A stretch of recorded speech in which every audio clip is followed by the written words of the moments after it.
kita perlu kolaborasi. Ya, kalau latar belakang dari Fakultas Ilmu Terapan sendiri sebenarnya sebagai satu-satunya atau fakultas yang hanya satu di Telkom University yang menyelenggarakan pendidikan vokasi. Jadi di Fakultas Ilmu Terapan prodinya semuanya adalah diploma. Kalau saat ini ya diploma 3 dan diploma 4. Nah, tuntutan dari prodi diploma ini adalah lulusannya itu siap pakai. Ya, lulusannya siap pakai. Sehingga tujuan dari beberapa kolaborasi itu kita ingin memastikan bahwa sebenarnya lulusan kita nanti itu siap diserap di pasar.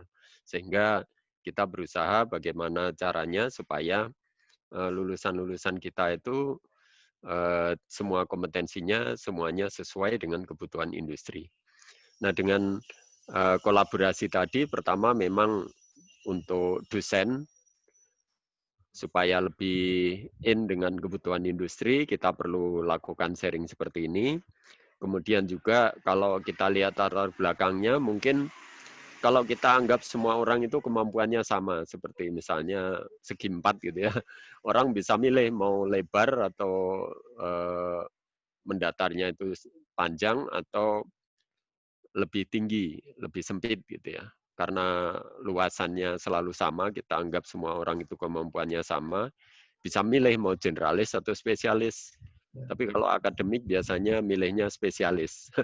Dia sangat tahu sampai dalam bidangnya sendiri, tapi bisa jadi kurang tahu atau sedikit memahami bidangnya orang lain. Sehingga sharing ini sangat diperlukan supaya kita bisa tahu suatu permasalahan dilihat dari sudut pandang bidang lain atau orang lain.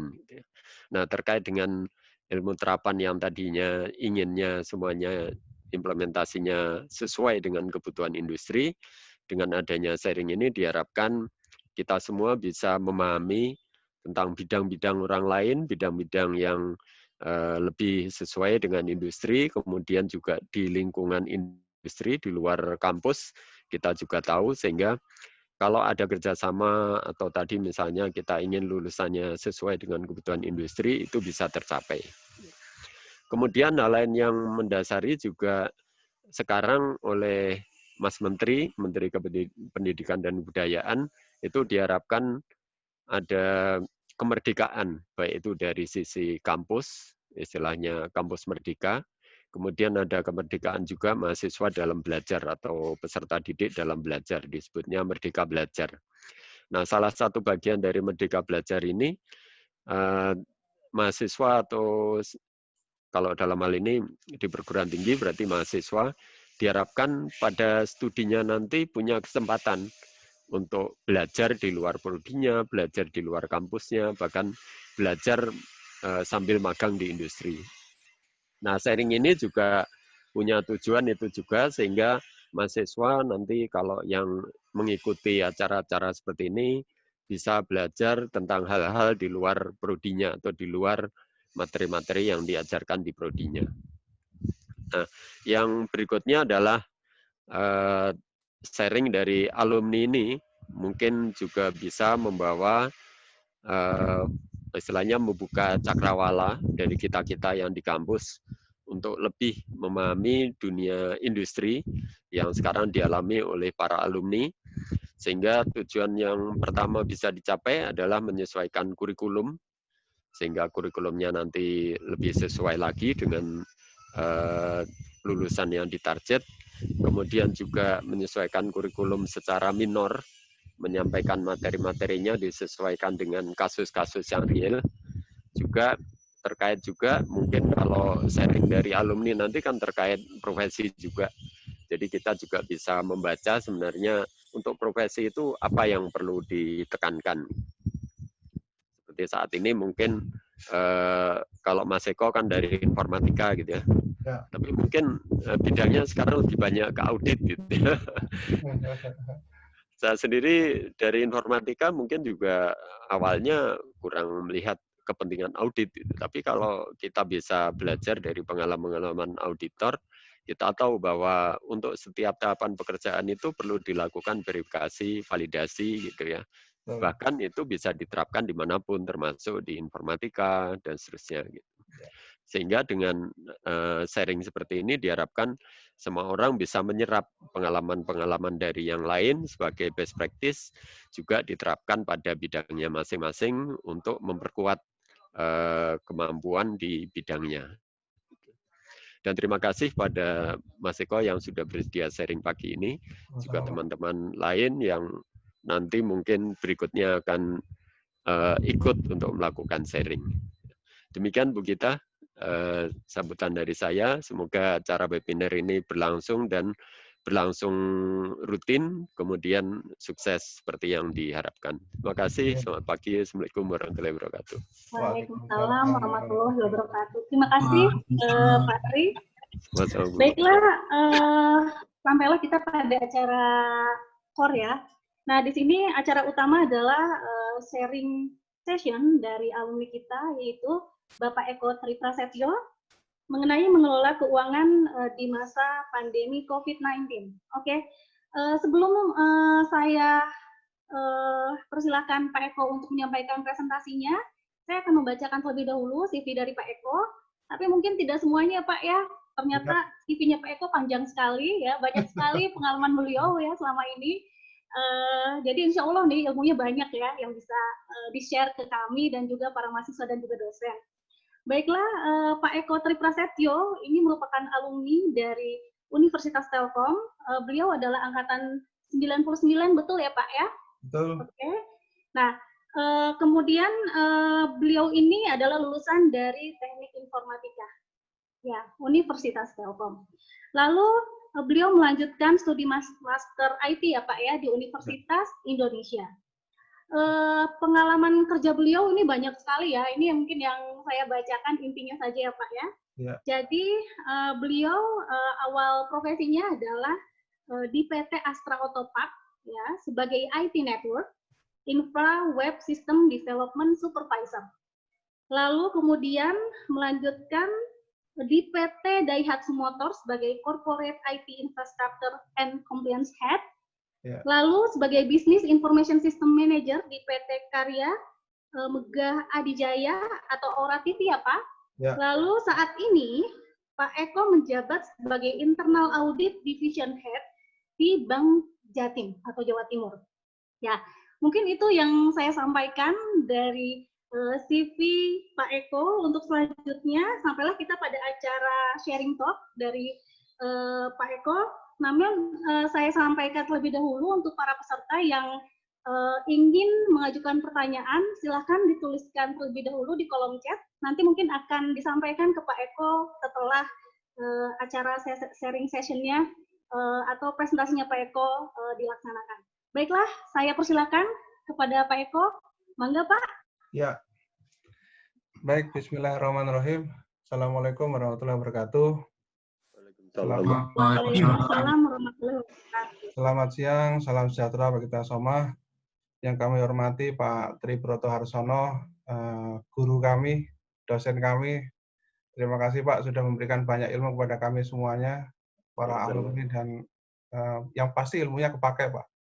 Karena kalau saya waktu kerja pasti ditanya, bisa jaringan komputer? Ya, alhamdulillah bisa, meskipun nggak tahu cara setting router waktu itu Pak ya. Yang penting bisa dulu gitu.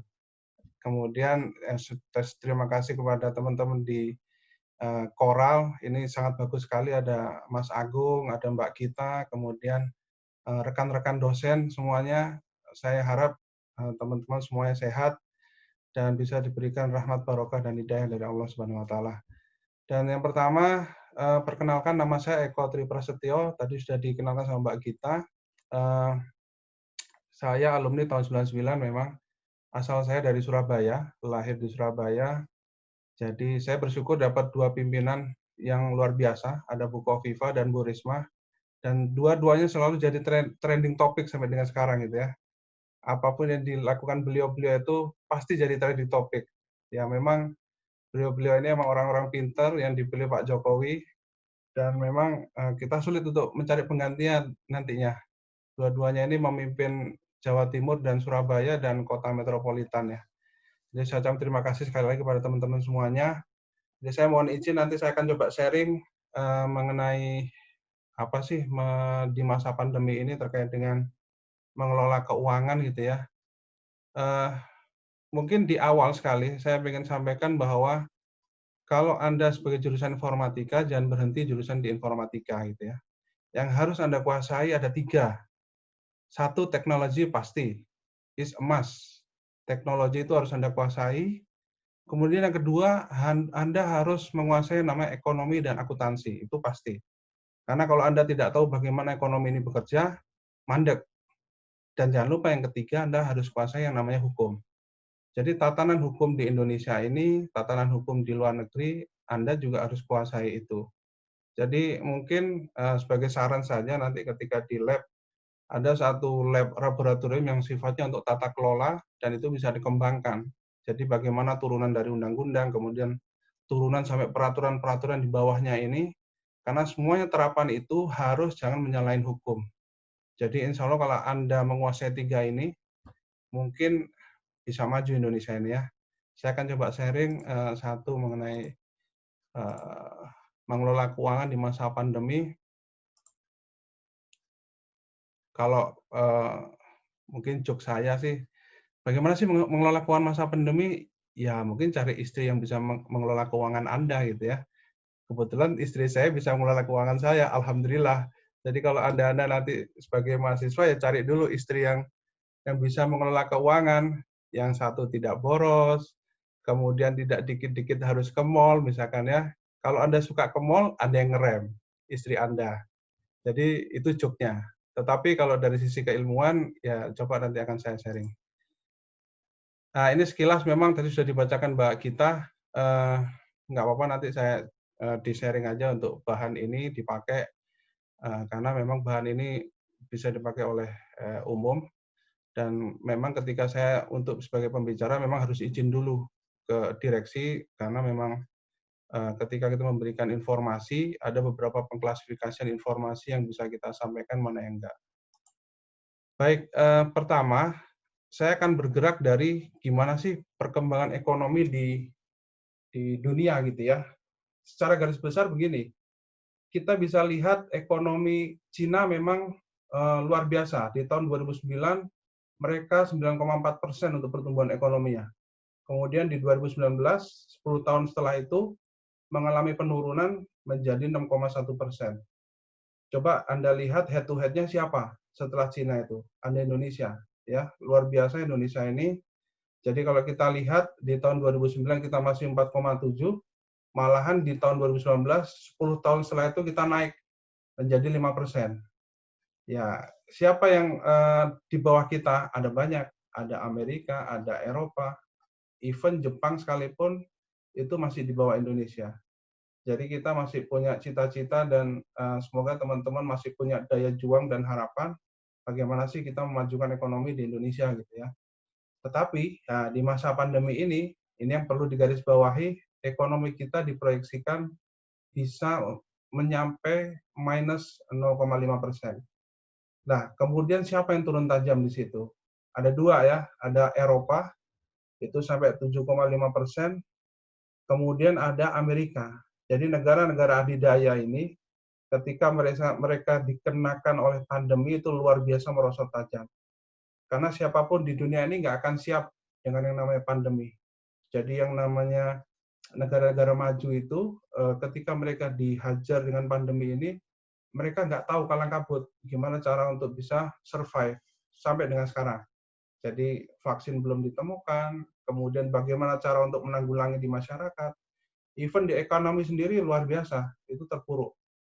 Jadi kita perlu tahu bahwa ekonomi di dunia ini, kita insya Allah masih punya harapan ya. Ya memang kita masih ada penurunan, baik dari sisi ekonomi yang terganggu gitu ya, kemudian ada permintaan yang dari eksternal, kita diminta untuk ekspor pun itu juga terganggu, kemudian aliran modal investasi asing yang masuk ke dalam Indonesia pun ini juga terganggu. Nah ini yang memang bagaimana menjadi PR kita tetap sehat gitu ya, tetap survive, tetapi ekonomi juga jalan.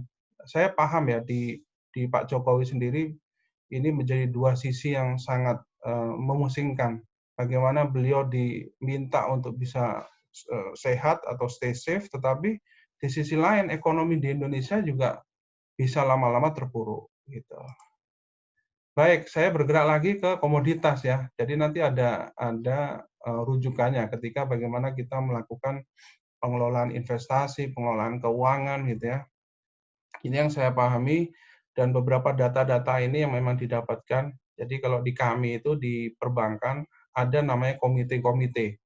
Jadi ada komite di bawah direksi itu yang selalu membahas mungkin setiap minggu secara berkala ya, atau bisa setiap berapa hari sekali karena itu bergerak. Namanya ALCO, Asset and Liability Committee. Jadi bagaimana kita bisa menyeimbangkan antara aset dan liabilities itu dalam satu komite, dan itu harus disampaikan kepada dewan direksi supaya beliau-beliau itu mengetahui bagaimana kondisi pada saat ini, komoditas apa yang semakin naik secara investasi, kemudian mana yang turun, ketika nanti untuk membiayai beberapa lending kredit, nah itu kita harus berhati-hati di titik mana.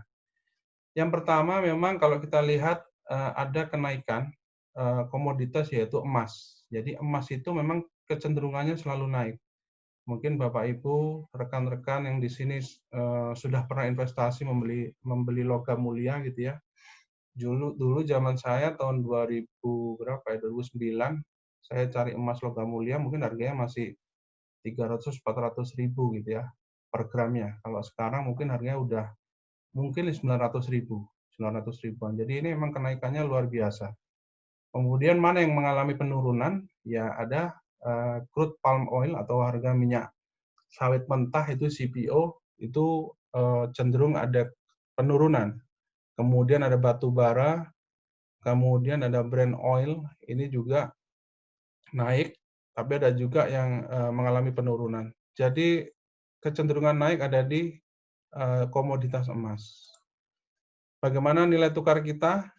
Ya, nilai tukar sampai dengan bulan Mei mungkin antara 14.000 sampai 15.000. Alhamdulillah kita memiliki Bank Indonesia yang selalu memantau. Jadi begini ya, rekan-rekan sekalian, kita punya lembaga ada dua yang menangani terkait dengan ada dua OJK satunya, yang kedua adalah Bank Indonesia. Apa bedanya OJK dan BI itu? Kalau BI, dia cenderung atau memang fokus terhadap bagaimana mempertahankan stabilitas sistem keuangan dan nilai rupiah. Jadi tugasnya Bank Indonesia itu bagaimana dia harus stabil nilai tukar dan stabil secara ekonomi. Dan yang kedua tugasnya adalah terkait dengan sistem pembayaran. Jadi kalau terkait dengan fintech, sistem pembayaran, memang Bank Indonesia yang punya andil. Kemudian yang kedua adalah OJK, Otoritas Jasa Keuangan. Jadi dua-duanya ini udah ada undang-undangnya ya. Nanti rekan-rekan harus baca juga tuh. Kenapa sih harus dipisahkan antara Bank Indonesia dan OJK? Itu ada sejarahnya. Jadi kalau OJK sendiri itu dipisah karena memang diminta untuk mengawasi seluruh yang terkait dengan sistem keuangan. Sistem keuangan itu ada banyak, ada perbankan, ada insuran atau asuransi, ada pasar modal, dan itu harus diawasi semuanya. Kita lihat bahwa ada kasus Jiwasraya ya, sampai ada berapa triliun, karena memang disinyalir itu salah investasi. Jadi kalau teman-teman atau rekan-rekan ini nanti bergerak di industri yang sifatnya investasi, Anda harus sangat hati-hati sekali. Terutama terkait dengan bagaimana melihat underlying-nya. Oke, bagaimana dengan pertumbuhan ekonomi kita? Jadi Indonesia di triwulan 1 ya, itu kurang lebih di 2,97%. Tapi proyeksinya memang bisa minus nanti sampai di akhir tahun di 2020. Memang ada penurunan konsumsi rumah tangga gitu ya, adanya PSBB, kemudian adanya juga terkait dengan pembatasan-pembatasan yang sampai di skala besar gitu ya, sampai yang namanya ekspor dan impor akhirnya juga terganggu. Ini yang membuat pertumbuhan kita akhirnya turun. Jadi tadinya di akhir 2019 itu 4,97%, ya udah sangat bagus, kemudian turun. Di posisi sekarang pun ya masih di bawah 2,97. Jadi kita memang akan terus mengalami pertumbuhan ekonomi, makanya kita harus pahami juga ketika Pak Jokowi meminta ya sudah, untuk ketika sudah ada pandemi ini, dari sisi penambahan orang sudah nol, itu silakan PSBB bisa dinonaktifkan dulu. Kenapa? Karena itu terkait dengan ekonomi kita. Satu-satunya presiden, saya bilang satu-satunya presiden, ya memang ada, mungkin kita perlu memberikan masukan ke beliau gitu ya. Tapi satu-satunya presiden yang mau mengeluarkan Perpu hanya Pak Jokowi. Jadi ini satu terobosan dan satu keberanian kalau menurut saya, karena peraturan presiden pengganti undang-undang itu harus diterbitkan ketika ada keadaan genting. Jadi keadaan genting. Jadi menurut beliau ini suatu keadaan genting yang harus segera dikeluarkan untuk memberikan beberapa stimulus-stimulus.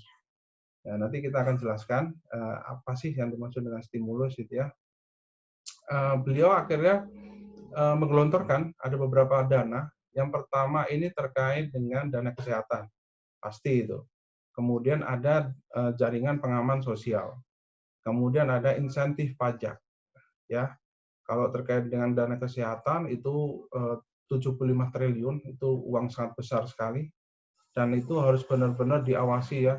Makanya beliau meminta terhadap BPK, terhadap terkait dengan ini KPK juga untuk mengawasi bagaimana sih terkait dengan drawdown dari APBN masuk ke daerah, itu harus dikawal benar-benar. Jadi diminta untuk BPK mengawal terkait dengan hal ini. Karena nilai ini nilai besar, kurang lebih total stimulusnya hampir berapa itu, 405,1 triliun. Itu kalau diberikan dawet mungkin satu kota itu ya, 405 triliun, nggak akan bisa cukup itu. Jadi dana kesehatan, insentif pajak, jaringan pengaman. Lah yang mendasari apa? Lah ini ada diterbitkan namanya Perpu. Ada namanya Perpu. Nanti turunannya ada banyak. Ada yang dikeluarkan oleh Kementerian Keuangan, ada yang dikeluarkan oleh OJK. Jadi dua-duanya ini menjadi peran penting. Kenapa? Karena terkait dengan insentif pajak itu harus dari Kementerian Keuangan peraturannya. Kemudian yang terkait dengan stimulus untuk perbankan, kemudian ada asuransi, insuran, itu dikeluarkan oleh OJK. Untuk apa aja sih dana kesehatan? Ya ini sumber saya ambil dari CNBC, ya untuk pembelian APD, ya, alat pelindung diri, kemudian pembelian untuk tenaga-tenaga medis kita, termasuk tunjangan, itu dokter spesialis itu 15 juta. Kalau misalkan kita bandingkan dengan nilai sekian, dengan nyawa mereka yang dipertaruhkan, ya sangat kecil kalau menurut saya. Karena seorang dokter atau misalkan terkait dengan tenaga medis yang lain itu luar biasa. Jadi kita pernah memberikan bantuan dan cerita gitu ya. Mereka untuk memasang yang namanya baju aja berlapis-lapis. Jadi memasang yang namanya masker pun berlapis-lapis. Dan mereka tidak bisa gerak dalam satu hari itu 8 jam. Ketika mereka mau makan, ketika mereka mau sholat gitu ya, itu ya harus nunggu dulu. Dan itu sangat tersiksa menurut saya. Belum lagi kalau dia terpapar. Ya, jadi kita sangat apresiasi lah ya. Semoga kita doakan tenaga-tenaga medis ini bisa sehat terus. Dan insentifnya harusnya bisa ditambah, ini enggak cuma sekian. Kemudian santunan kematian hanya 300 juta. Ya, cuman memang ya beliau mungkin sudah memikirkan yang namanya alokasi dana itu harus dibudgetkan. Jadi untuk pemulihan ekonomi sekian, kemudian untuk dana kesehatan sekian, dan itu sudah diperhitungkan oleh Kementerian Keuangan. Nah, ini ada timeline pemulihan ekonomi. Kita sudah masuk di fase 5. Jadi fase 5 itu ya sudah mulai dibuka PSBB ya. Kegiatan ibadah juga sudah dibuka. Ada juga yang toko, pasar, dan mal, ini yang menjadi perdebatan ya. Ada yang memang, ya ini nggak bisa dibuka dulu, karena kalau dibuka, itu terkait dengan penyebarannya nggak terkontrol ya. Luar biasa memang. Penyebarannya itu sangat cepat sekali. Ketika orang sudah masuk ke mal, kemudian ada orang yang terpapar, mereka menyentuh benda-benda, ya sudah. Itu akan bisa langsung nyebar. Bayangkan kalau di mal itu bisa ada 100 sampai 500 orang, itu dengan cepat dalam hitungan detik. Ada beberapa orang juga yang ketika dia terkena kemudian naik pesawat gitu ya, naik pesawat dan memang nggak kedeteksi gitu ya. Mungkin bisa ada satu alat gitu ya, bagaimana orang bisa mendeteksi kalau sudah ada virus, nah ini yang mungkin bisa PR di teman-teman, di seluruh dunia juga. Bagaimana kita bisa mendeteksi yang namanya mungkin di permukaannya ini ya sudah ada indikasi gitu ya. Karena kalau kita hanya dengan tembak termogan itu ya 37 di bawahnya tetap aja dia masih bisa jalan gitu ya. Jadi kita sudah masuk di fase yang kelima. Ini terkait dengan pembukaan PSBB itu sudah dinonaktifkan, tetapi di Surabaya memang pertumbuhannya masih tinggi ya. Jadi ini yang menjadi PR kita juga. Dan untuk Jawa Barat dan DKI, mungkin DKI nomor 2 setelah Jawa Timur. Kemudian ada Jawa Tengah. Nah ini juga masih menjadi PR-nya. Bagaimana nanti ketika sudah ada zero, nol, tidak ada penambahan lagi kasus, lah itu mungkin fasenya akan dibuka oleh Presiden untuk bisa dilakukan ekonomi secara full. Tetapi kalau sekarang ini masih mungkin saya bilang setengah-setengah, belum sampai 100%, karena itu tadi dari sisi resiko ya. Oke, saya akan coba melihat dari 4 sisi pandang gitu ya. Ada 4 sisi lah. Ada sebagai pemerintah, Anda sebagai masyarakat gitu ya. Kemudian Anda sebagai perusahaan, atau Anda yang bergerak seperti kami, saya bekerja di jasa keuangan, ataupun dari teman-teman yang bekerja di fintech. Tadi sudah saya jelaskan bahwa pemerintah itu sudah mengeluarkan namanya peraturan pengganti undang-undang atau Perpu. Kemudian yang kedua, pemerintah juga mengeluarkan yang namanya kebijakan stimulus. Ya, stimulus ini ada yang stimulus terkait dengan insentif pajak, ada yang terkait dengan angsuran kredit itu di perbankan gitu ya. Ada juga yang terkait dengan mungkin sampai di sektor pendidikan itu nanti diperlukan juga bagaimana nanti perlu diatur ya, orang tidak membayar dulu karena sebagai orang tua dia tidak bekerja, untuk membayar biaya pendidikan aja sudah sulit, sudah susah. Nah itu nanti bisa diberikan stimulus-stimulus itu. Bisa melalui ya harus ada payung hukumnya lah. Karena kalau semuanya jalan masing-masing itu rada sulit juga. Karena kalau kami di jasa keuangan itu ada payung hukumnya. Bagaimana kita menunda untuk pembayaran angsuran.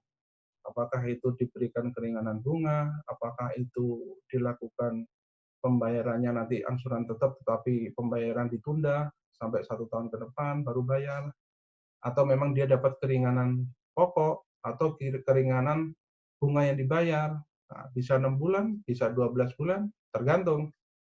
Nah, itu dari mana nanti? Ya, ada beberapa perbankan yang beda-beda ya. Kalau di BRI, itu tergantung dari dilihat penurunan omset. Jadi 0-30% penurunannya mungkin baru dikasih stimulusnya seperti ini.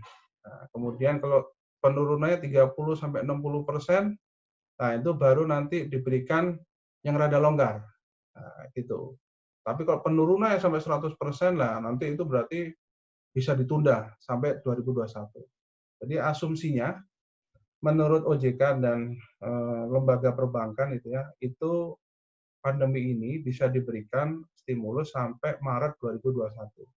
Itu sudah ada di peraturan OJK. Nanti teman-teman bisa baca POJK terkait dengan stimulus, itu POJK 11 tahun 2020, silakan dilihat nanti ya. Kemudian peran pemerintah juga harus nih mempertahankan stabilitas nilai tukar rupiah. Karena kalau nilai tukar rupiah ini anjlok, itu akan mempengaruhi seluruh sektor. Terus yang keempat, ya harus mengalokasikan anggaran untuk menanggulangi COVID-19. Jadi bagaimana mulai pemerintah, kemudian sampai di daerah, ini harus bahu-membahu. Anggaran itu dalam hal ini harus bisa diukur berapa sih untuk daerah ini gitu ya. Berapa alokasi untuk di daerah ini. Memang beda-beda gitu ya. Karena bisa terkait dengan berapa jumlah yang terkena impact, penganggurannya berapa gitu ya. Berapa yang terkena yang terpapar COVID, kemudian bisa juga penurunan daya beli dari masyarakat, nah itu memang beda-beda. Kemudian dari sisi masyarakat, ya Anda sendiri harus bisa ya memetakan kebiasaan mengeluarkan uang. Jadi spending habit itu harus Anda petakan dulu. Jadi kalau di sisi kita masing-masing mungkin sudah tahu peta pengeluarannya.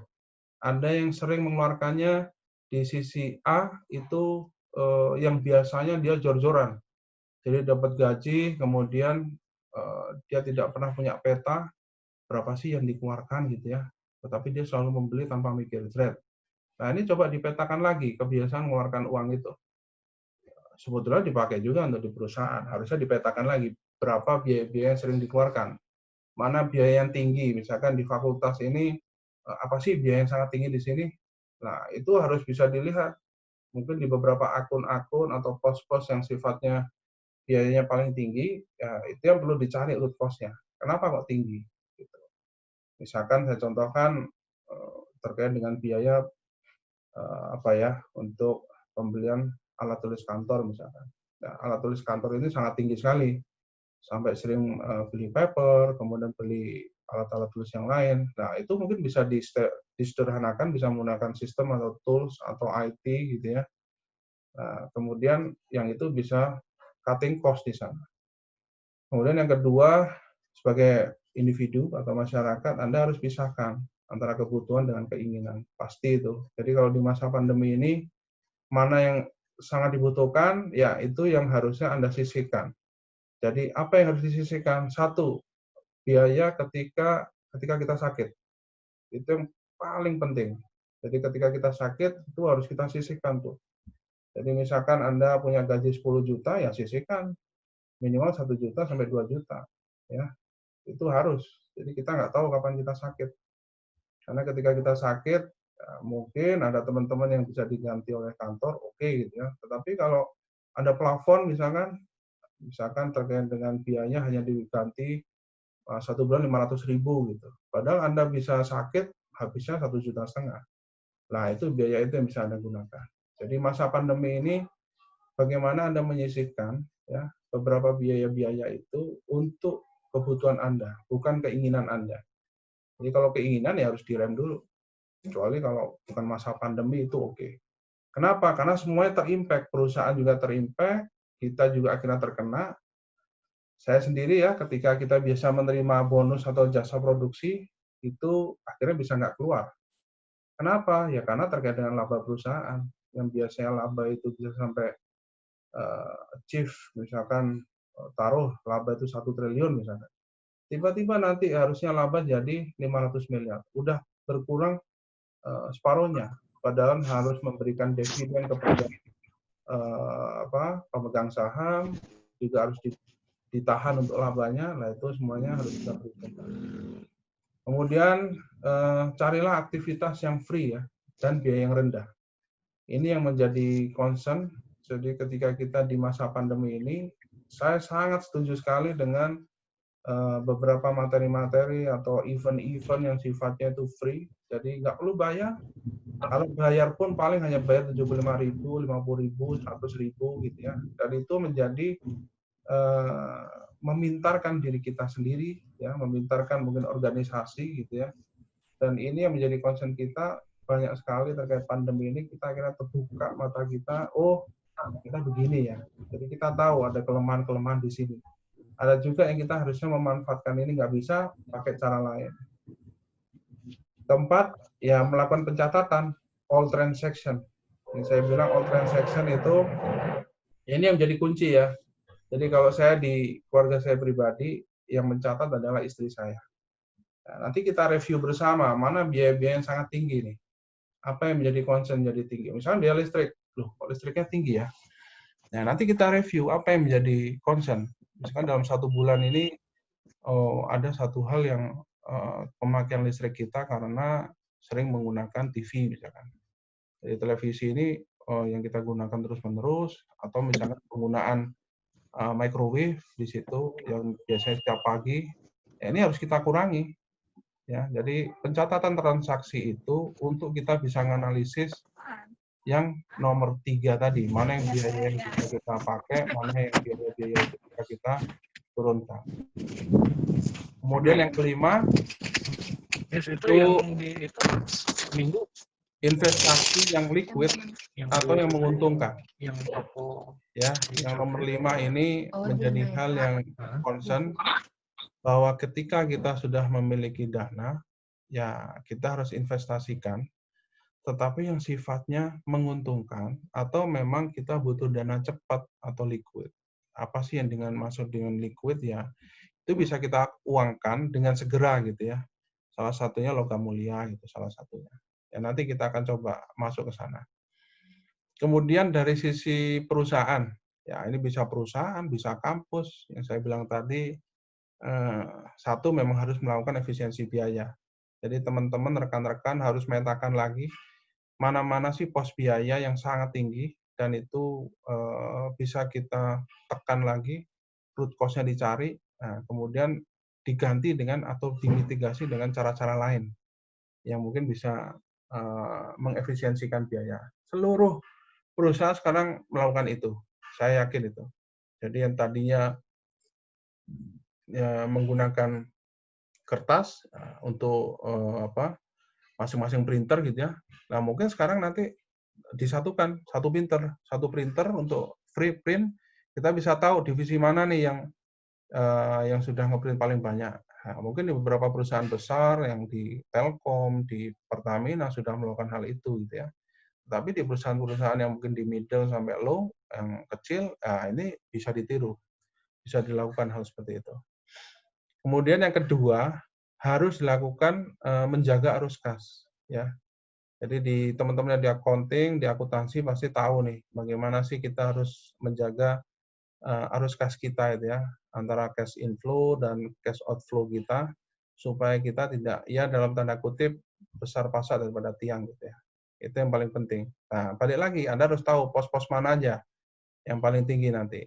Nah, kemudian yang ketiga, lakukan untuk restrukturisasi hutang. Ini penting. Jadi ketika Anda memaksakan untuk membayar hutang, tetapi Anda tidak punya dana itu, padahal dana itu dipakai untuk kebutuhan terkait dengan biaya operasional setiap bulannya. Nah, ini harus dilakukan. Tinggal bicara dengan teman-teman yang di perbankan gitu ya. Mungkin Telkom University memiliki hutang kepada Bank Mandiri misalkan terkait dengan pembangunan kampus. Nah, ini harus sudah dibicarakan dengan Bank Mandiri bagaimana untuk bisa merestruct hutangnya. Karena apa? Karena biaya-biaya terkait dengan mahasiswa mungkin ada penurunan, nah tetapi juga harus impact juga kepada mahasiswa. Jadi harus udah ada efek secara beruntunnya. Tidak bisa kita melihat bahwa ini kita tetap bayar, gitu ya, tetapi kita tidak punya pemasukan dari mahasiswa. Ada juga yang kita memaksakan bayar, tetapi mahasiswa disuruh bayar, tetapi di sisi lain mungkin orang tuanya sudah tidak memiliki penghasilan. Nah ini yang perlu dianalisis secara supply chain di seluruh industri maksud saya. Jadi di seluruh industri, baik itu mau di industri terkait dengan manufaktur, di industri yang terkait dengan pendidikan gitu ya. Ini semuanya harus dianalisis supply chain-nya. Apa yang terkena dampaknya. Nanti ada. Saya ada satu kajian dari KPMG, mungkin bisa dibuat dari teman-teman itu ya. Kemudian nomor 4, menunda atau mengkaji lagi investasi. Nah, kalau di beberapa perusahaan-perusahaan perlu dilihat lagi karena dia sudah memiliki istilah kata beberapa kesulitan keuangan gitu ya. Ketika dia harus melakukan investasi lagi, ya harus dilihat apakah itu masih bisa dilakukan payback periodnya, kemudian ketika kita invest itu pengembaliannya apakah masih ada uang, karena di masa pandemi ini kalau menurut beberapa literatur bisa 1-2 tahun lagi. Jadi ketika itu masih diterapkan, misalkan belum full secara ekonomi, tetapi Anda harus melakukan investasi, tidak ada pengembalian dari sana, nah ini yang akhirnya akan rugi nantinya. Ya. Kemudian yang kelima, itu bagaimana kita menata dan melakukan terobosan bisnis. Jadi yang saya bilang, ada banyak sekali ya di beberapa perusahaan-perusahaan. Saya baca juga di majalah SWA itu, nanti bisa dibaca oleh teman-teman, ada yang namanya empathic marketing gitu ya. Jadi bagaimana kita melakukan teknologi-teknologi marketing, teknik-teknik marketing secara teknologi ataupun secara mungkin cara-cara yang sederhana, tetapi itu bisa masuk kepada konsumer gitu ya. Jadi mereka tahu, oh saya ini terkena dampak pandemi dan perusahaan ini memperhatikan saya untuk hal ini. Nomor 6 itu restrukturisasi bisnis model. Jadi terkait dengan bisnis modelnya itu seperti apa gitu ya. Anda harus lihat lagi, oh mungkin kalau jualan makanan tidak bisa nih dengan cara seperti ini. Ya harus misalkan bekerjasama dengan GrabFood atau dengan Gojek gitu ya. Itu bisa menjadi salah satu cara merestruct bisnis modelnya. Ada banyak sekali, mungkin teman-teman juga pasti akan membuat kajian-kajian seperti itu gitu ya.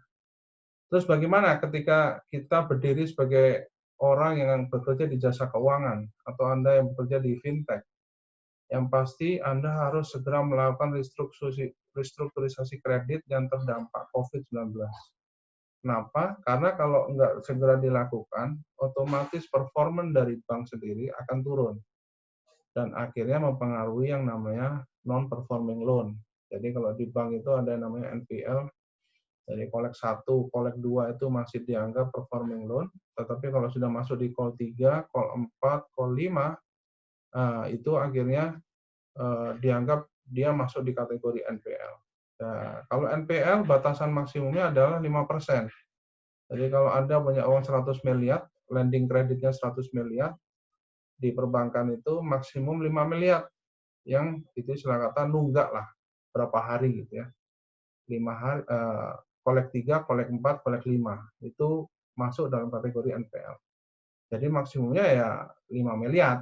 Dari 100 miliar itu nggak boleh lebih lagi. Kalau lebih lagi, nanti ada aturan yang terkena. Kita tidak bisa menerima dana dari Pemda, dari Pemprov, itu tidak boleh ditempatkan ketika NPL-nya lebih dari 5%.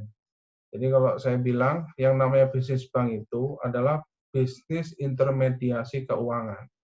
Jadi bisnis intermediasi keuangan itu bagaimana Anda mengelola dana masyarakat, ya, namanya adalah DPK, dana pihak ketiga. Jadi kalau DPK itu ada deposito, ada tabungan, gitu ya. Kemudian ada juga dana giro. Nah itu menjadi satu, itu dilempar ke lending atau kredit. Ya, jadi di kredit tadi ada yang secara akad syariah, ada yang secara akadnya yang tetap konvensional. Tergantung dari masing-masing nasabah inginnya yang mana gitu. Kemudian menjaga likuiditas ini harus. Jadi ketika orang mengambil uang berapapun, dan memang sekarang ini lagi banyak hoax nih. Oh saya nggak bisa ngambil nih sampai 100 juta di bank ini. Saya nggak bisa ngambil nih 150 juta nih di bank ini. Kenapa? Ketika likuiditas ini kita dianggap tidak bisa memenuhi kepada nasabah, itu efeknya adalah resiko reputasi.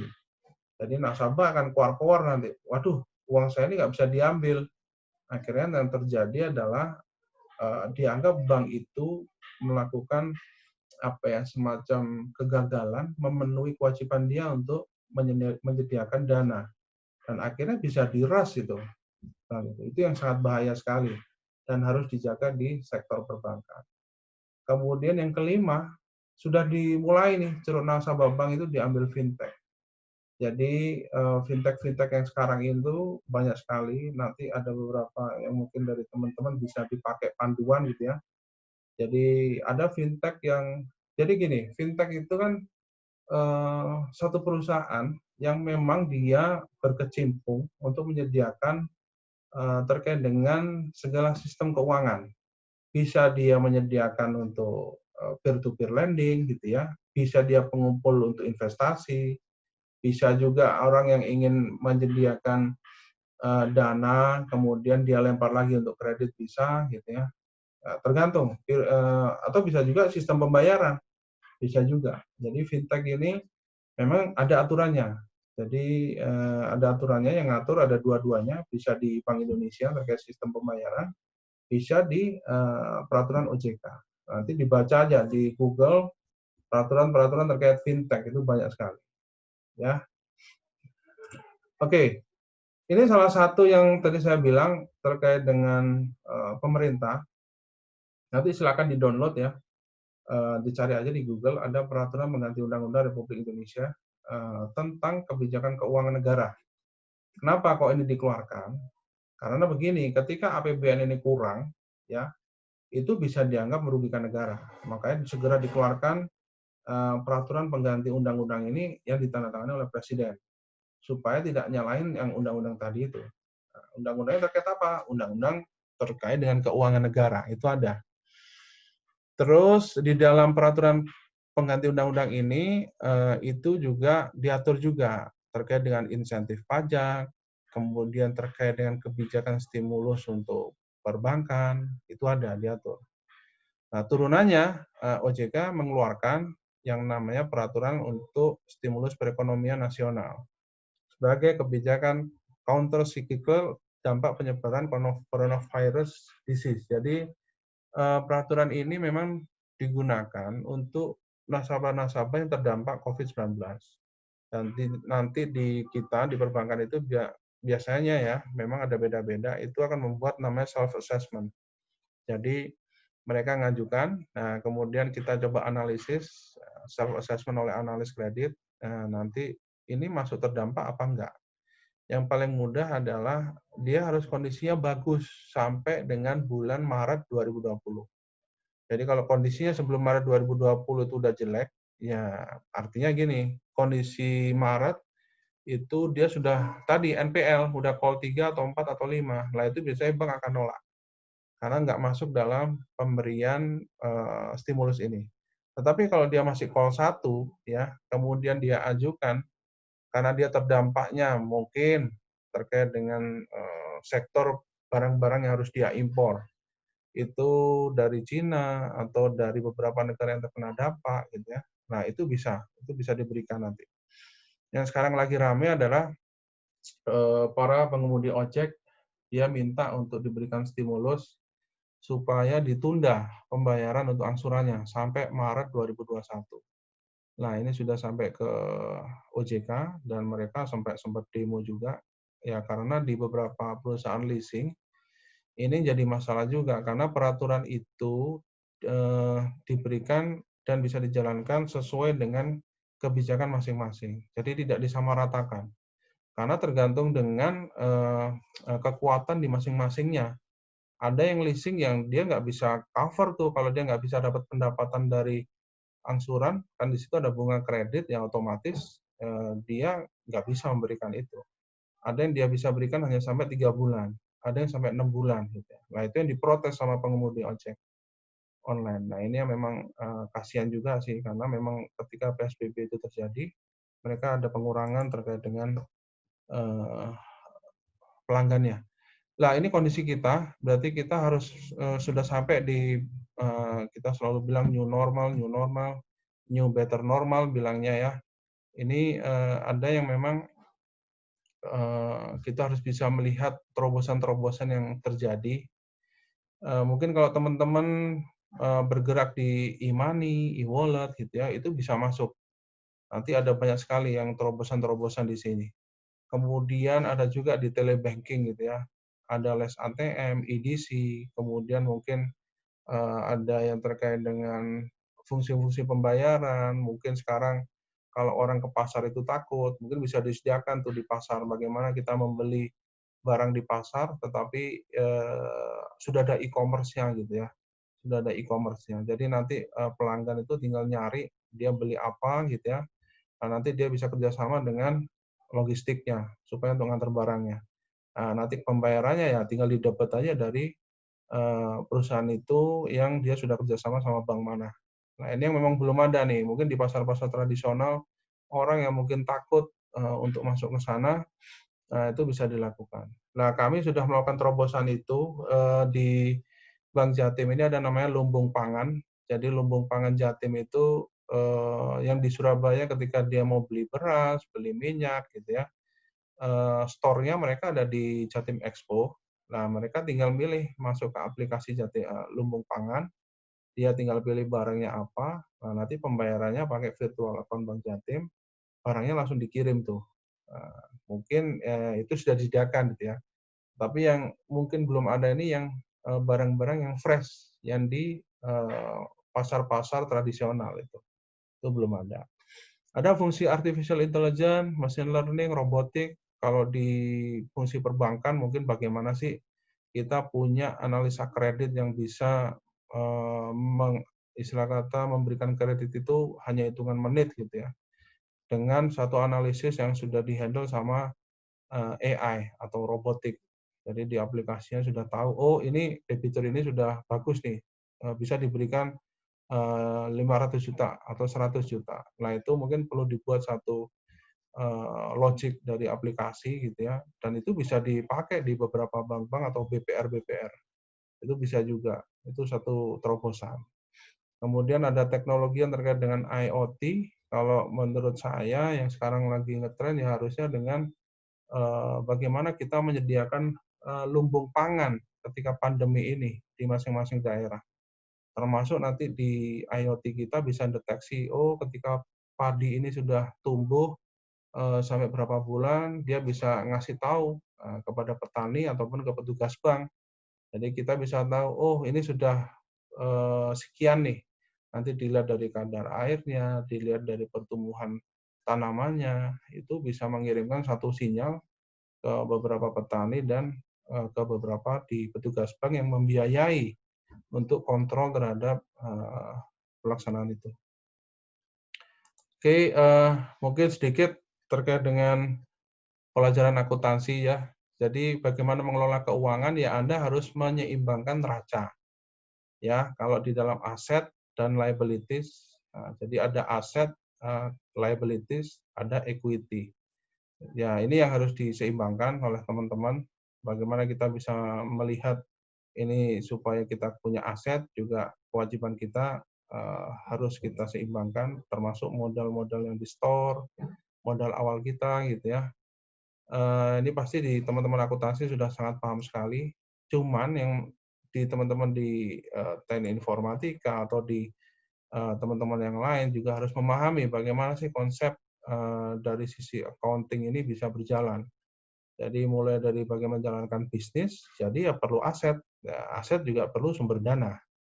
Jadi sumber daya manusia pun sudah dianggap sebagai satu aset. Ya, kemudian sebagai investor dia menyetorkan dana. Nah, bank juga utang pinjaman ketiga harus kita kontrol. Jadi pos-pos ini harus Anda lihat ya. Ketika Anda yang memiliki perusahaan, Anda di story modal, ya Anda harus tahu berapa yang harus dikembalikan. Misalkan setiap bulannya 1 juta gitu ya, perusahaan patungan gitu, 1 juta. Ya ini harus komit diberikan, even di masa pandemi ini. Bagaimana bisa memberikan itu? Ya otomatis ya dari cutting cost dan penjualan-penjualan dengan beberapa terobosan bisnis tadi. Ya, jadi kas kita harus kita jaga, kebutuhan untuk membeli material produk juga harus kita cari, beberapa supply chain yang bisa kita jalankan dengan harga murah. Kemudian mesin dan peralatannya coba dicari beberapa barang-barang atau mesin yang mungkin nggak perlu baru, tetapi bisa kita handalkan dengan peralatan yang second, tapi bisa dipakai gitu ya. Nah, termasuk di SDM. Nah, ini yang saya bilang siklus arus kas memang harus diketahui ya. Anda harus lihat beberapa titik siapa pelanggannya, vendor produknya apa, pembayaran untuk pihak-pihak lainnya, kemudian untuk siapa pemegang saham, siapa yang memberikan kredit, gitu ya. Lah ini yang Anda harus petakan semua supaya Anda tahu mana sih arus kas saya yang sifatnya tinggi itu yang mana. Apakah itu yang selalu membeli secara tunai ke barang-barang untuk kebutuhan material gitu ya, ke beberapa vendor, atau memang ada beberapa pengeluaran-pengeluaran lain di pihak-pihak luar lainnya, atau memang hal-hal lain. Ini yang perlu atau memang untuk pembelian atau pelanggan ini ketika membeli harganya terlalu murah gitu ya. Ini harus Anda petakan. Kemudian bagaimana Anda membayar kepada pihak kreditor, pihak bank ketika Anda punya utang gitu ya. Ini harus dipetakan. Termasuk nanti di beberapa harta ya. Jadi tadi aset itu ada dua ya. Aset yang sifatnya lancar, ada aset yang aktiva tetap. Jadi aset aktiva tetap mana yang Anda bisa mengcover, ya ini harus segera dijual untuk bisa menutupi kerugian tadi, yaitu yang Anda harus relakan. Yang mana itu? Ya, bisa itu Anda petakan, misalkan Anda punya rumah satu, motor satu, mobil satu, mana yang paling liquid? Ya, yang paling liquid adalah motor dan mobil. Karena kalau rumah itu kan nggak bisa cepat untuk menjualnya. Gitu. Jadi siklus arus kas ini Anda harus pahami dan memetakan beberapa titik-titik kritikal ketika Anda mengelola di masa pandemi ini. Nah, sebagai perusahaan, ini yang menurut KPMG ya. Jadi menurut KPMG memang ada beberapa. Anda harus petakan supplier, kemudian ada logistik, kontrak, inventory. Ini Anda harus petakan semua dan otomatis nanti silakan dipelajari aja dari sisi supplier misalkan yang tadi saya bilang, mana sih supplier yang dengan harga paling murah? Nah, Anda harus cari tuh. Mana supplier termasuk yang dia di wilayah-wilayah yang terdampak COVID-nya tinggi. Nah, Anda harus hati-hati itu.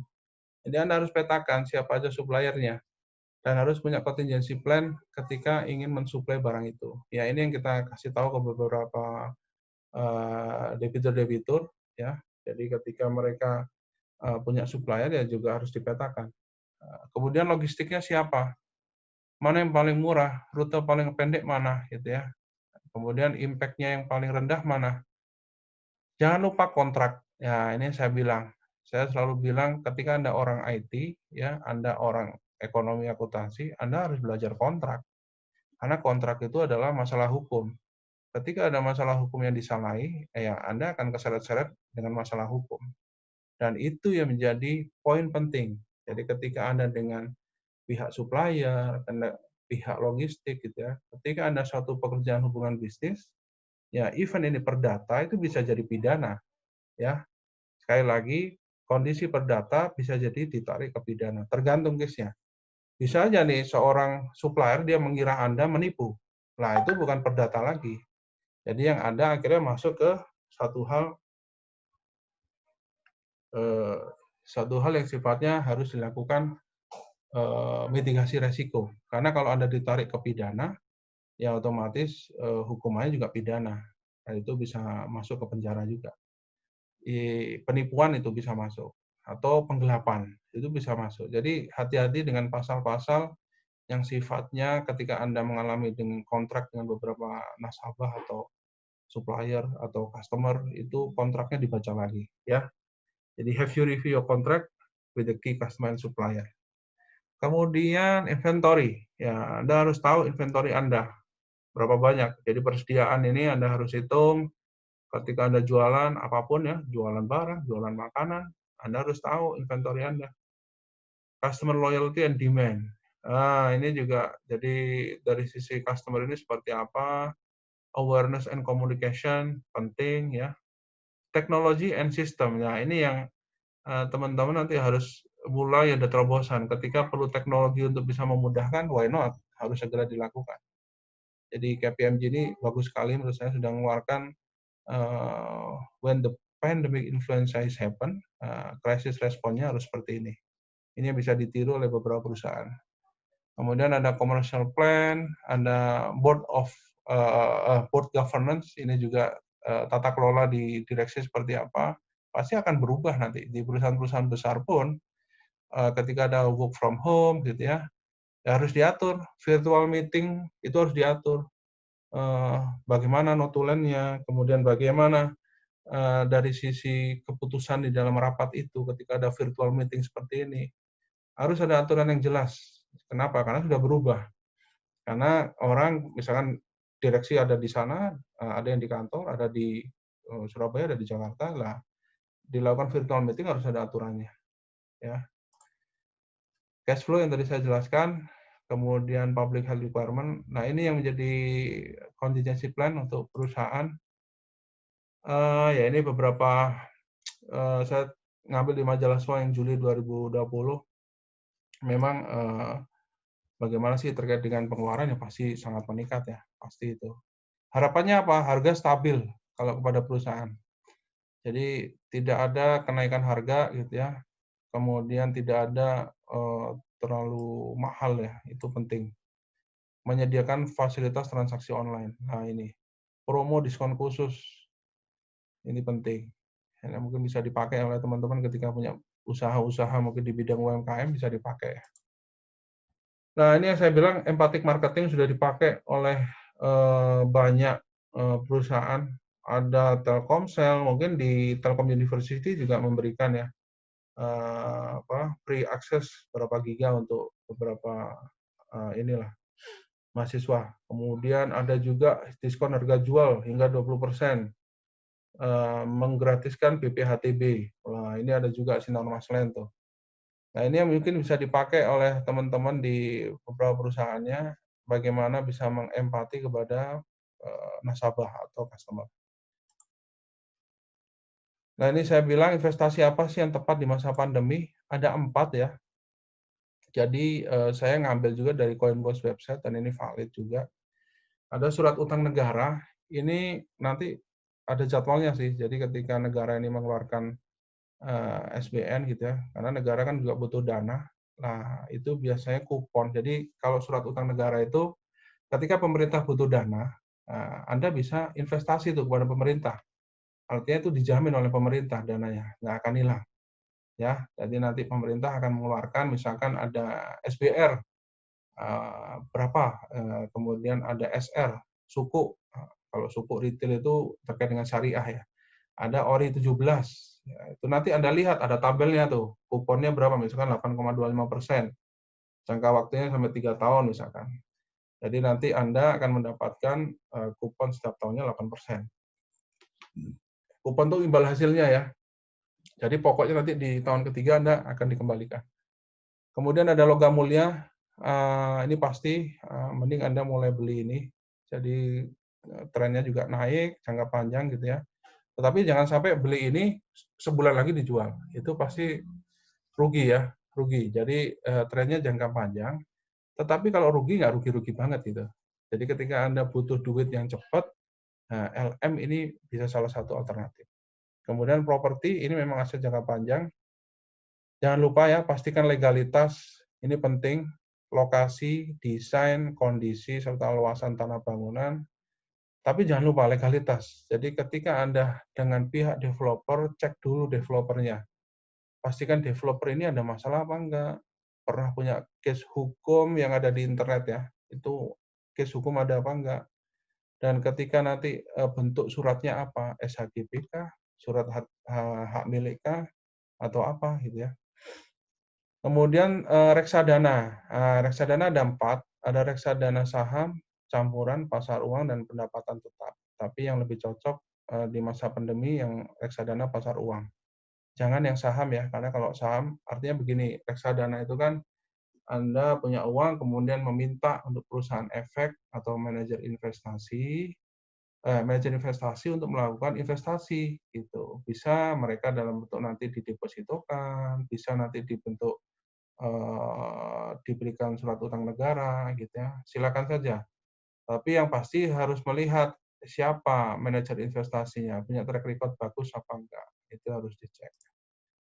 Ini yang saya bilang ya, nanti coba dicek, ada beberapa penerbitan surat utang negara, ini bisa jadi alternatif teman-teman.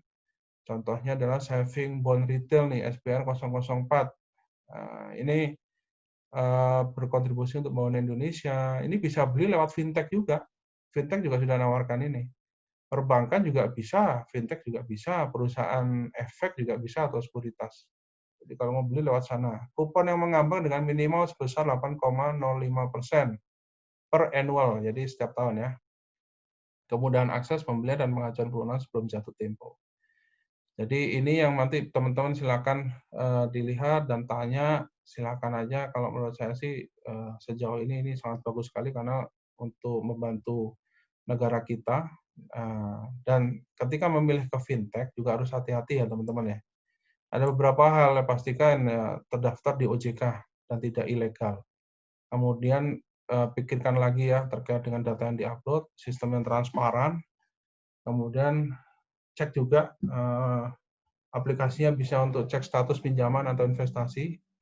Kemudian customer service mudah dihubungi. paling asik lagi nih lihat di komentar-komentar, ada masalah nggak di aplikasi itu. Oke ya, ini sekilas saya akan memberitahu kita punya segini banyak application gitu ya. Kalau saya di internal audit, ya tim saya harus mengaudit segini banyak nih sistemnya. Luar biasa ya, mulai dari kita sudah punya ada peer-to-peer lending, kerjasama dengan Amarta, ada kita punya aplikasi Jatim Kilat, proses pengajuan kredit online gitu ya. Kemudian untuk UJTM Connect, kita mulai untuk Pemda-Pemda, Pemprov, kita sudah SP2D online, pembayaran pajak-pajak sudah online semua, kemudian elektronik KMG ini pengajuan kredit KMG untuk PNS. Virtual account untuk pembayaran, Lumbung Pangan Jatim, Pasar Lamongan sudah kita Grab juga. Nanti teman-teman silakan untuk berkontribusi membuat perusahaan-perusahaan fintech gitu ya, dan bisa berkolaborasi dengan perbankan. Nah, ini yang sangat bagus sekali. Kenapa? Karena memang kita butuh gitu ya untuk kecepatan terkait dengan akses keuangan. Itu saja dari saya. Terima kasih kepada teman-teman. Saya kembalikan waktunya. Saya akhiri. Wassalamualaikum warahmatullahi wabarakatuh. Waalaikumsalam warahmatullahi wabarakatuh. Sangat menarik sekali ya, Pak. Ini saya juga ini sebagai host banyak sekali saya nggak tahunya nih dan mendapatkan banyak ilmu dari sini ya. Terutama tadi sangat jelas sekali dijelaskan bagaimana pengelolaan keuangan di masa pandemi baik dari sisi pemerintah, masyarakat, lalu perusahaan dan perusahaan jasa keuangan atau fintech ya Pak ya. Nah ini sudah ada beberapa pertanyaan nih yang cukup menarik ya. Dan lumayan banyak nih mungkin nanti kepada audiens semuanya, partisipan semuanya mungkin mohon maaf kalau pertanyaannya mungkin tidak sempat dibacakan semua karena pertanyaannya lumayan banyak. Baiklah, untuk pertanyaan ini Pak mungkin satu-satu aja dijawabnya ya Pak Eko ya. Iya, banyak nih udah. Iya. Oke, baiklah kita mulai dengan pertanyaan pertama, yaitu ini dari Ibu Yuli nih kalau nggak salah ya. Nah ini kalau mau invest, bagaimana triknya biar tidak terjebak investasi bodong itu dia. Ya. Karena mungkin kita sebagai orang awam juga suka nggak ngerti ya Pak ya, kalau misalnya ini mau investasi apakah betul atau tidak, nah itu dia. Maka dipersilakan Pak. Iya, ya kalau Yuli ini pasti sudah expert lah ya. Yuli ini sudah di Singapura lama juga. Jadi gini, kalau di Indonesia itu, ketika saya lihat dan diskusi dengan teman-teman di Polda Jatim gitu ya, banyak sekali emang investasi bodong. Satu hal ya, investasi yang menggiurkan, yang dia lebih dari 10%, Anda harus hati-hati. Jadi investasi yang imbal baliknya yang wajar-wajar saja. Antara 8 sampai 10%, that's fine. Itu nggak ada masalah tuh. Jadi kita masih ingat ya, ketika ada umroh itu, berapa harganya? Seingat saya cuma 15 juta apa berapa itu ya? Pokoknya di bawah 50. First travel itu. Anda harus hati-hati itu dengan seperti itu. Dan terbukti kan, itu dipakai untuk money laundering, jadi dibuat untuk buka restoran yang ada di luar negeri, dibuat untuk beli tas. Paling mudah adalah imbal hasilnya dulu, Anda harus lihat. Jadi imbal hasil ini paling penting. Terus yang kedua, ya investasilah dengan memiliki track record yang bagus. Ya digging information dulu lah lewat website. Cari-cari dulu ada kasus hukum apa enggak, ya terkait dengan manajer investasi tersebut, perusahaan sekuritas tersebut. Banyak sekali itu kita bisa dapat informasinya.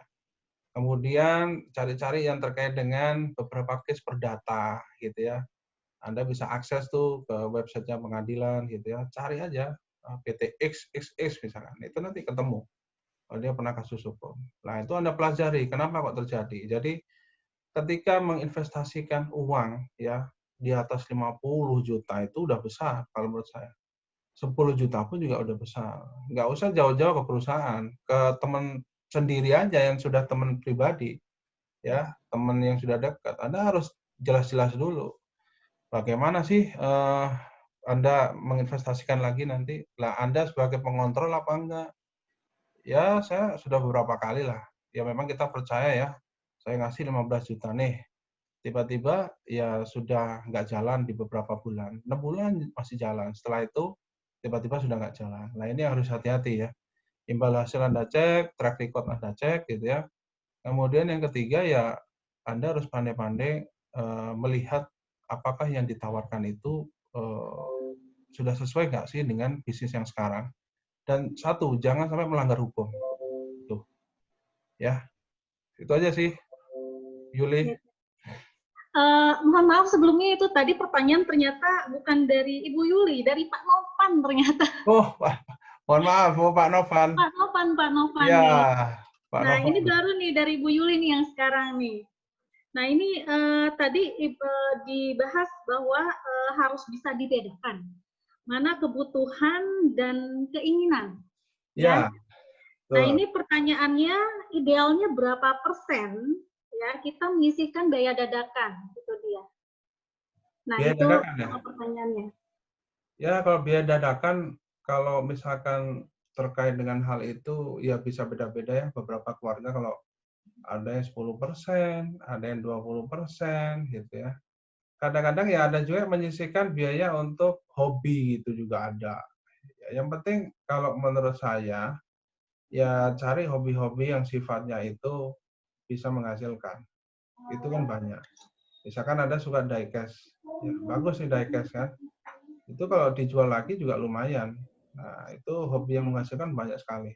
Ada diecast, ada sepeda juga ada. Ada anak buah saya itu, dia sampai ya masih mungkin penyelia ya auditor ya, tapi sepedanya bisa harga 10-15 juta, ada yang sampai Brompton. Ternyata apa? Dijual lagi. Jual lagi. Mumpung itu belum ada pajak loh. Nanti kalau dikenain pajak sama Kementerian Perhubungan, nah repot kan. Nah, sekarang mungkin waktunya.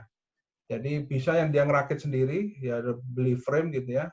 Nanti gearnya dipasang, tinggal dipasang di OLX. Laku udah. Gitu sih, Mbak Gita.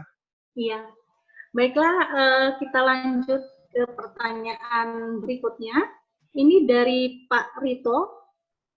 Ya, di sini pertanyaannya adalah akibat COVID, beberapa perusahaan membuat kebijakan dengan mengurangi gaji sampai dengan mem-PHK karyawannya.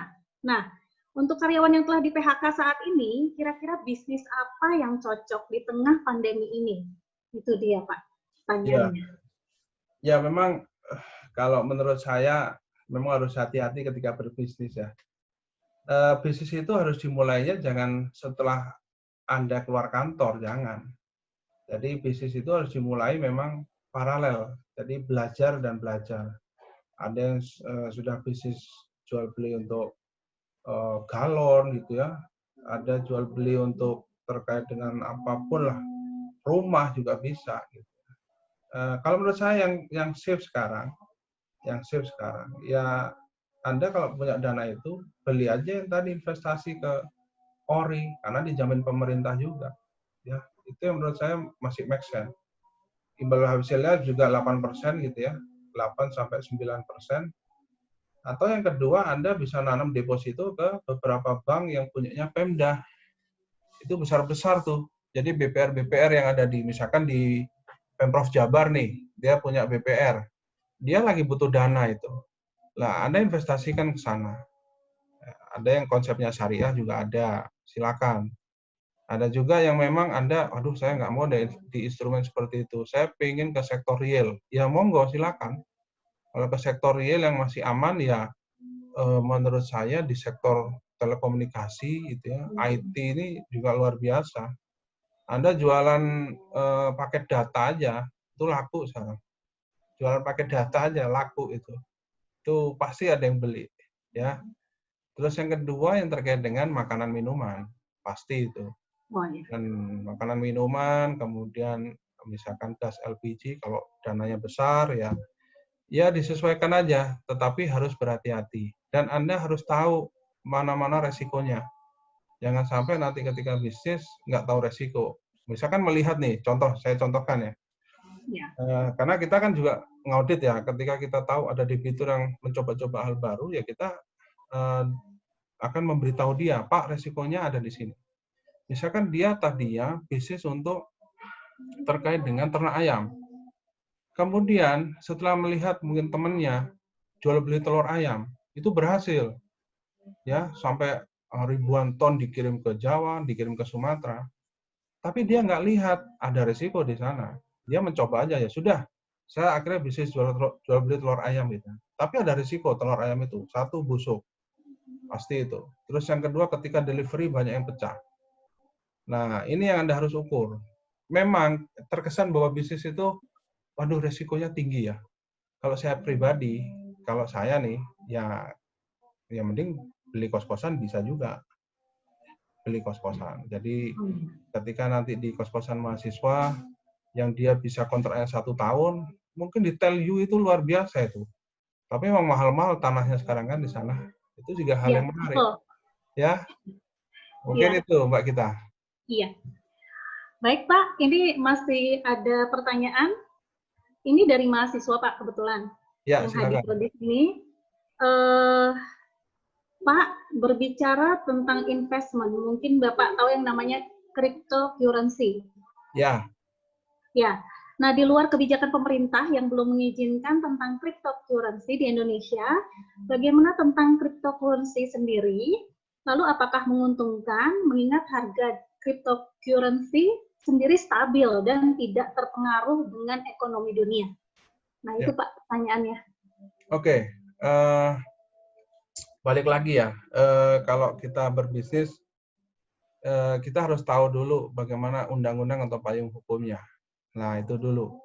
Ketika tidak ada payung hukum dan undang-undang yang mengatur, itu udah satu loophole bagi saya pribadi. Mungkin bagi yang lain, oh iya Pak, ketika undang-undang itu nggak diatur, pasti nanti belum ada celahnya. Nah, tapi jangan lupa ya, ketika kita investasi cryptocurrency, kita tahu nggak uang itu dipakai untuk apa. Itu satu dulu. Karena uang itu beredar di dunia tuh, seluruh negara, ya, di seluruh negara itu. Kita nggak tahu misalnya dipakainya untuk narkoba kah, dipakai untuk hal-hal yang sifatnya melanggar hukum pun ya kita nggak tahu. Yang pasti kita punya imbal hasil, iya, imbal hasil itu pasti. Karena saya tahu kecenderungannya memang stabil. Tetapi ada satu titik nanti ketika, ini kan kayak jual beli falas nih, ketika nilai tukarnya itu anjlok, ya hancur Anda. Jadi Anda harus hati-hati itu. Jadi pilih yang sifatnya itu kecenderungannya itu bisa naik, tetapi secara payung hukum juga ada. Jadi saran saya seperti itu. Makanya tadi kuasai 3 ya, teknologi, law, and economic itu. Itu Mbak Gita. Ya, baik terima kasih Pak. Ini kebetulan yang hadir di sini dari berbagai profesi juga ya Pak ya, selain dari mahasiswa, dosen, ada juga ini kebetulan dokter gigi yang bergabung di sini. Ya. Yang mungkin ini sedikit curhat katanya Pak. Ya. Ya, bagaimana kalau di bidang kesehatan? Itu dia. Sekarang kan harus menambah modal karena harus menyediakan APD. Ini khususnya bagi klinik-klinik kecil ya Pak ya, yang dimiliki oleh para dokter.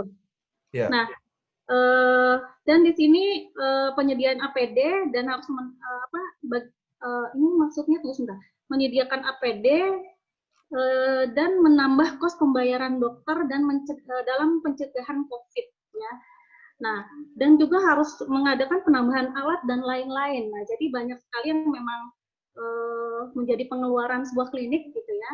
Sedangkan pasien yang berobatnya sedikit. Nah, ini kira-kira ada saran solusinya nggak Pak? Katanya begitu. Karena terutama dari segi pengelolaan keuangannya gitu ya Pak ya. Nah, itu dia. Mangga Pak. Jadi gini, saya punya debitur nih juga di Batu ya. Dia ini bisnisnya ya terkait dengan marketing perumahan. Jadi seluruh perumahan yang ada di Batu itu pasti lewat dia. Nah, ketika bisnis rumah ini sudah mulai turun, yang dia lakukan apa? Dia akhirnya produksi masker. Jadi produksi masker itu dilakukan home industry.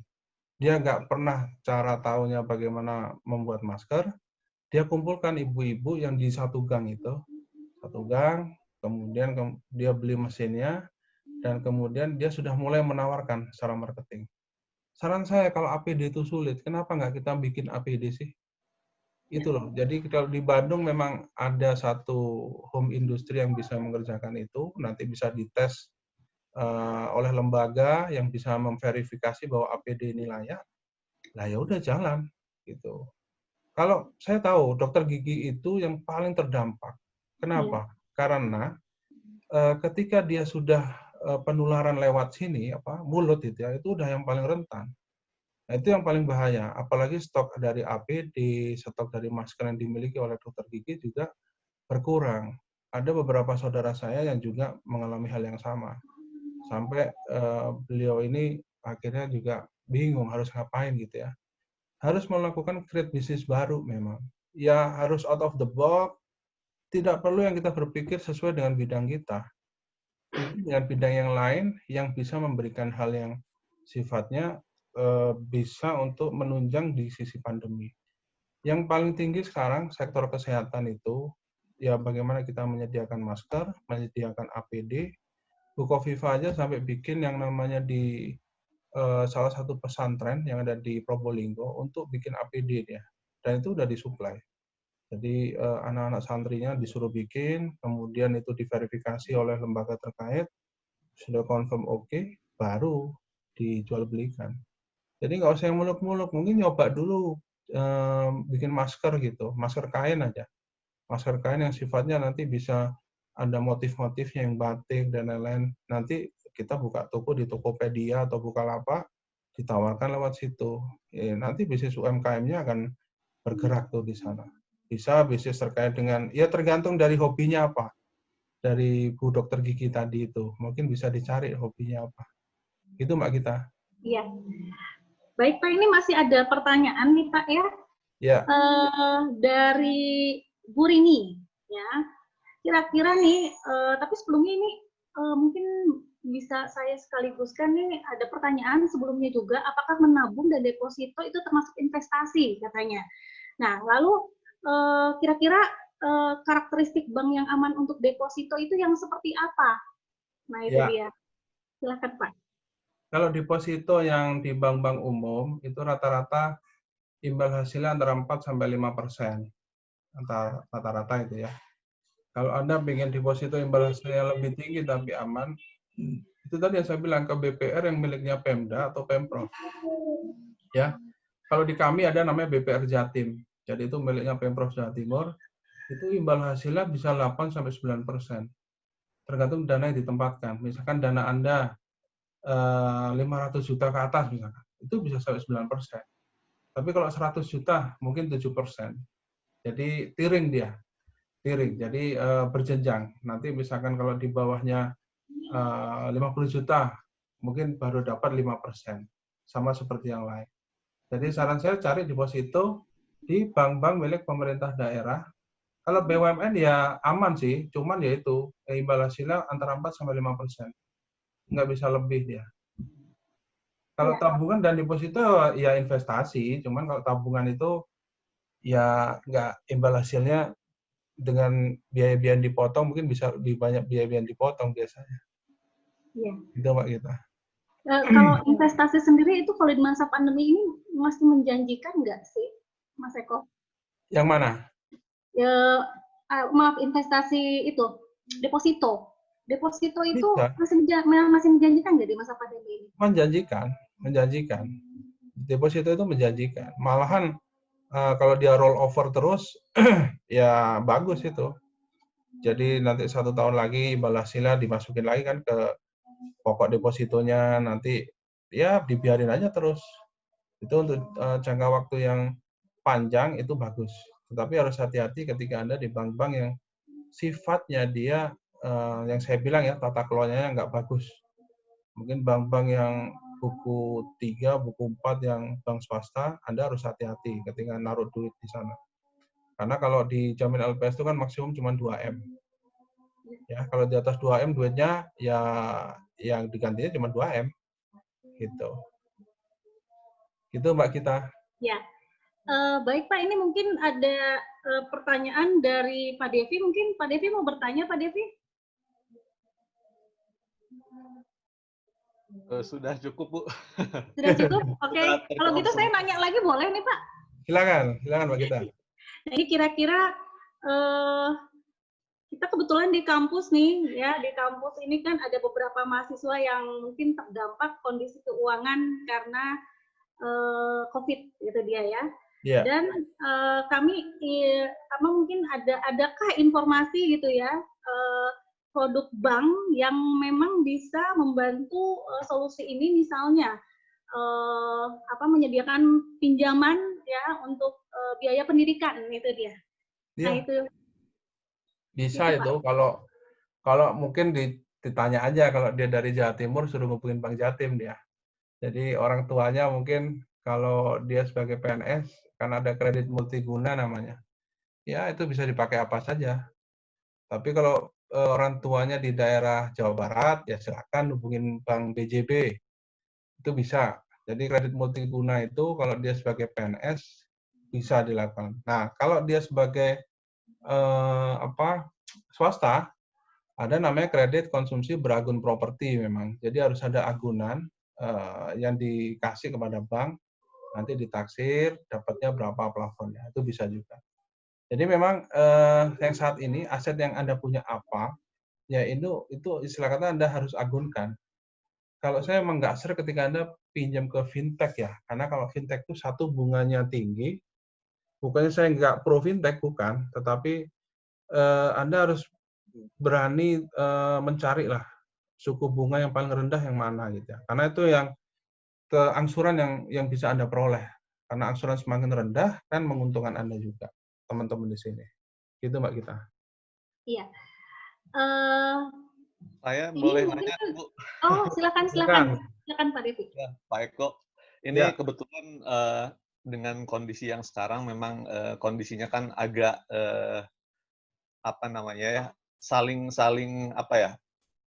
semuanya itu terdampak gitu, terutama mahasiswa gitu, Pak ya. Betul. Nah ini kira-kira nih Pak, ada nggak produk bank di mana orang tua itu dapat melakukan pinjaman ke bank untuk biaya pendidikan, mungkin kerjasamanya dengan kampus nantinya, apakah nanti ijazahnya ditahan dulu setelah sebelum lulus, nah nanti setelah lulus baru dilakukan pembayaran kembali dengan cara dicicil dan lain sebagainya gitu Pak, kira-kira.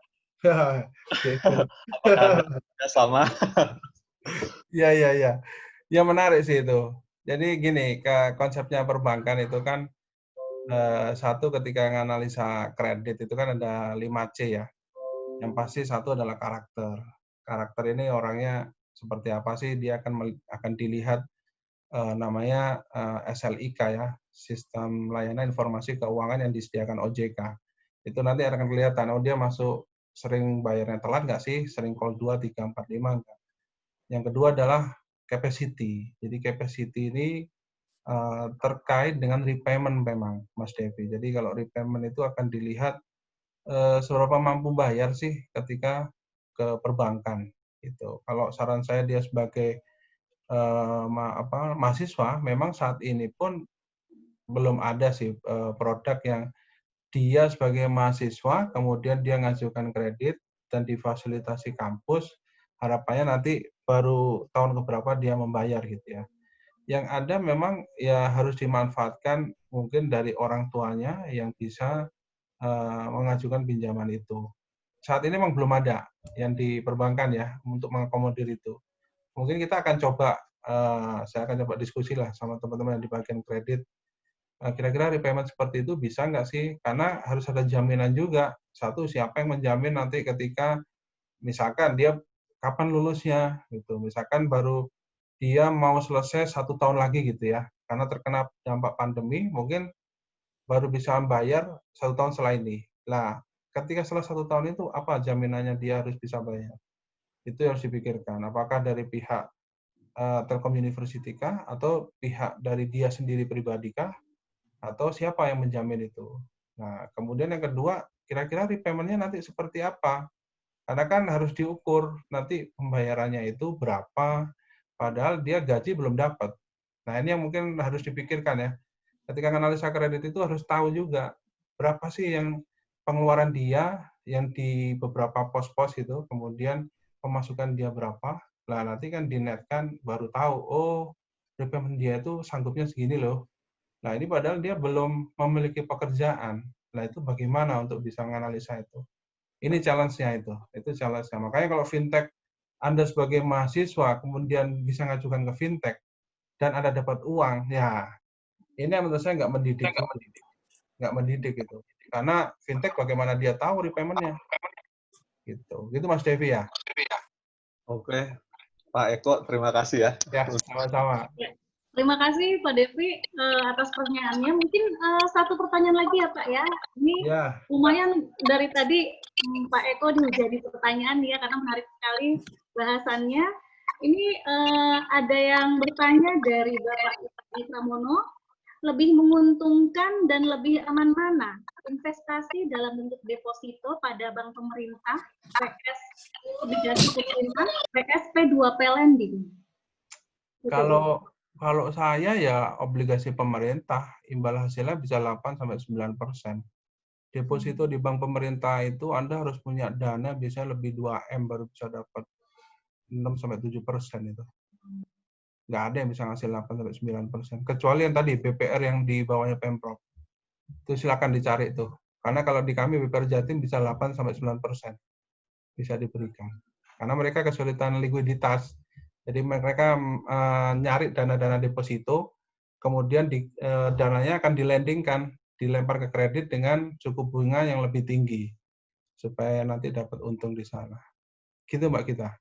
Kalau P2P lending harus hati-hati ya, harus dicari yang benar-benar bagus, terdaftar di OJK, dan Anda harus bisa yakini dulu berapa imbal hasilnya. Kalau imbal hasilnya 10-15%, wah itu luar biasa itu. Kalau mau nyoba ya jangan gede lah. Coba dulu 5 juta gitu. Nanti lihat di sisi sistem informasinya. Benar nggak sih dia dapat imbal hasilnya berapa? Gitu ya. Iya. Mungkin boleh nih Pak nambah satu pertanyaan lagi dari Koral.